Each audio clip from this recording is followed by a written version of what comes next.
And thank you for joining us for another Tech and Space Leaders Show. I am your host, Lisa Dreher, and I'm really excited to introduce our guest for today, Nana Gordon. She is the General Counsel and Director of Strategic Partnerships at Maverick Space Systems. Welcome to the show, Nana. Thank you for having me, Lisa. Absolutely. So, why don't we start by having you give a little bit of background on yourself and Maverick Space Systems? Yeah. So at Maverick Space Systems, we simplify your path to orbit through launch integration, hardware readiness, and strategic launch support. And I came into the space industry through a passion for space sustainability. I became fascinated by orbital debris in college when Iridium Cosmos collided. And that made me start thinking about where I could contribute. I was a business major, so I chose a path through law, policy, and strategy. And over time, I realized that sustainability and access to space are deeply connected. So, if we want the space economy to grow and in a meaningful and lasting way, access has to be affordable, reliable, and consistent. And if we want that growth to continue, it also has to be responsible. So that's a big part of what drew me to Maverick. I believe we're at like that crucial point in the industry, which is access. Um, and there's incredible innovation happening across the space industry, and we want to make sure it gets to orbit. So, Maverick helps solve that by making launch integration easier and helping customers really find that right path to orbit. Fantastic. What do you see as, I mean, obviously, there's been an incredible increase in the cadence of launches now and that capacity. What do you see as the current biggest roadblocks to getting to orbit? So, launch cadence is really outpacing ground readiness, right? It's the payload processing facility availability, the PPF space, which is really your integration infrastructure. Um, Getting your spacecraft processed, tested, safely integrated within these like tight quarters and schedule constraints is challenging. Right, right, right. So, for those that are unfamiliar with the middle of mission, how does Maverick help act as that connective tissue between the satellite and hardware manufacturers and then the actual launch provider? We handle interface control, environmental validation, and mission coordination. So neither side has to guess what the other needs, right? We work with the spacecraft manufacturers and launch providers, making sure that requirements are aligned. We also provide custom hardware and harnessing to connect the spacecraft to the launch vehicle. This hardware can mitigate launch vehicle requirements by, for example, providing some level of vibration isolation between the rocket and spacecraft. Yeah, yeah, yeah. One of the core competencies for Maverick Space Systems is just helping to get to space faster. What are some of the things that mission managers can do throughout that readiness process to shave time off that entire process of getting to orbit? Honestly, it's the earlier you bring in a team like Maverick, the better.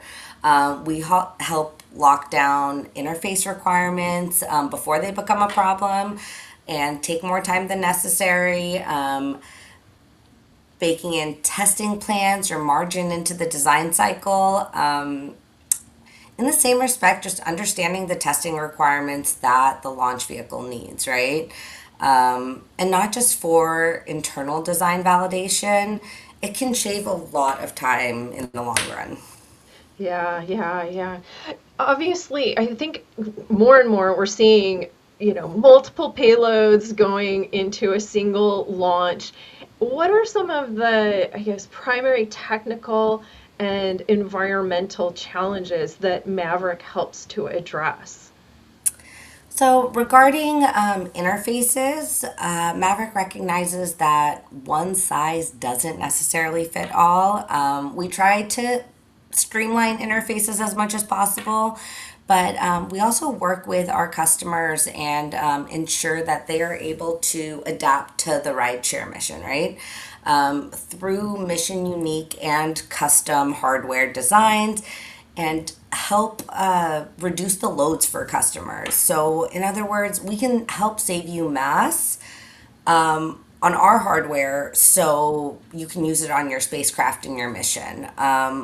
We understand that the environment is going to be the biggest launch design driver. Um, and we help kind of give you that mass back so it's not wasted on our hardware and you can use it for your mission. That's so important. So, speaking of the hardware, what does it take to be space rated today? So, space rated at the end of the day means that it can survive launch loads, vacuum, radiation, and thermal extremes and still perform. So, we provide systems that our customers demand. We understand a lot of the technical sensitivities that go into a mission. So, we really cater to those sensitivities. Especially like lunar and deep space missions, as they become increasingly popular, we're working to ensure that our hardware is fit to survive and operate in those conditions. And one example is we actually integrated the first interplanetary CubeSat for Mars. So we've been doing it for a while. Got it, got it. In terms of the whole launch brokering process, how do you kind of work through that manifest Tetris that occurs when there's, primary payload experiences that tend to shift or there's technical delays? How do you address that? Yeah, so launch delays are certainly a challenge, and we do our best to maintain launch schedules within contractual windows. Part of the understanding when writing like has a secondary payload is that there might be some delays, and we work really hard to communicate all of that as early as possible and flow down information and schedule updates as quickly as possible so everyone knows kind of is on the same page. And part of it is constraint optimization, right? So we're able to reshuffle everything and work with launch providers and other partners to find and fill slots if anything happens. We maintain super close relationships with launch providers, basically all the major players. So, launch providers, other partners in the industry, and that gives us a lot of flexibility in that game of Tetris. Excellent, excellent. There's a lot of startups, new space startups coming into the market. There's a lot of first-time launchers. For the payload developers, what are some of the most common misconceptions that they have about this whole integration process? Honestly, it's one that I had too. I could not believe how long it takes. It is such a long and complex process leading up to the launch date. Honestly, before I started at Maverick, I don't think I fully grasped the complexity of the engineering challenges that they go through and how nuanced the problems can be. And then on top of just like the technical aspect, licensing authorities can take as long as they want. So getting customers to start that process as early as possible goes really hand in hand with the technical part Sure, sure. and helps avoid surprises. Yeah. Yeah, which is the most important thing, right? Yeah. Yeah. When you look at the relationship between third-party integrators and the big launch providers, how has that evolved and I guess become more standardized in terms of the rideshare environment?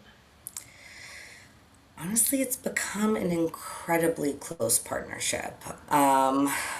We collaborate with them with all launch providers as if they're part of our team, right? Launch providers are not just service providers to us.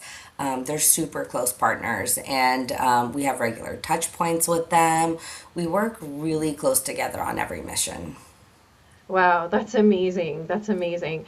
When you look toward more diverse orbital destinations beyond Leo, and I think you kind of mentioned lunar earlier, how must that launch integration service support really evolve to support that and handle those requirements for deep space? So, launch dates and schedule pressures are going to become even more critical for deep space missions, especially so for launches that go beyond the moon, right?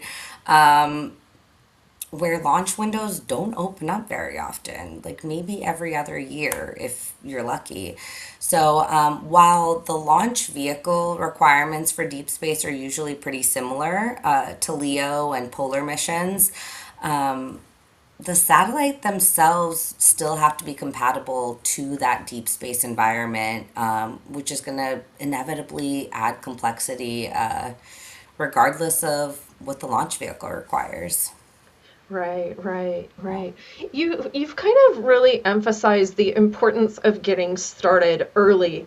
What are some of the other things that, you know, mission managers should really be considering early on in that process? And how early are we talking? Are we talking years or, where does that start?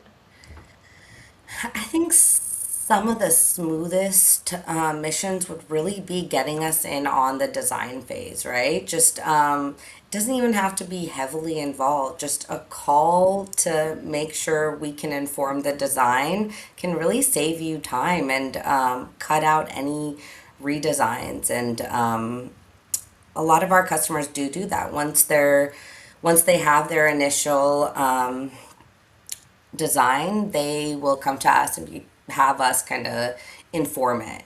And those are probably the smoothest partnerships. Right, right, right. Okay, so beyond, once you actually get launched, the mission is out in space, the fairing separates, and deployment signal starts coming in. How do you kind of define success for a mission? Um, Ultimately, our definition of success comes from how satisfied you, our customer, is, right? With our service, our support. It really is a partnership. And during that integration process, we become part of your team.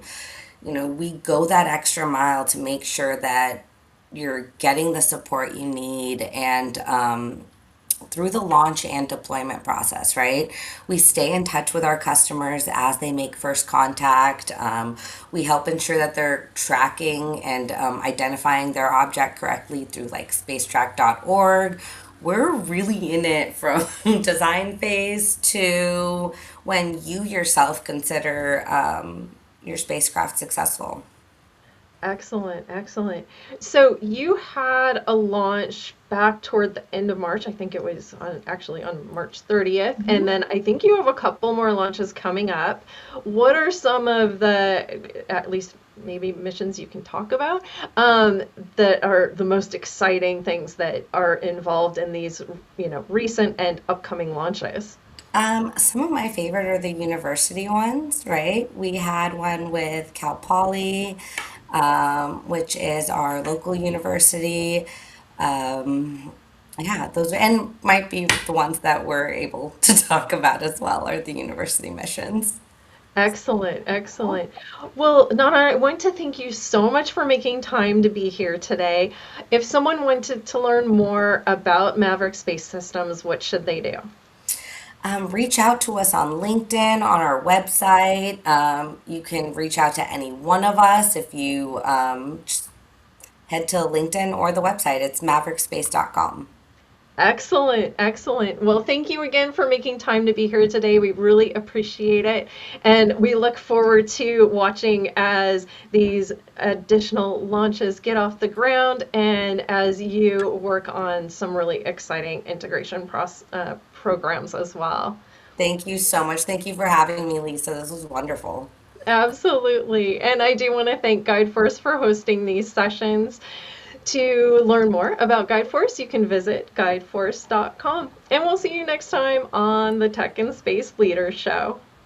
Thank you.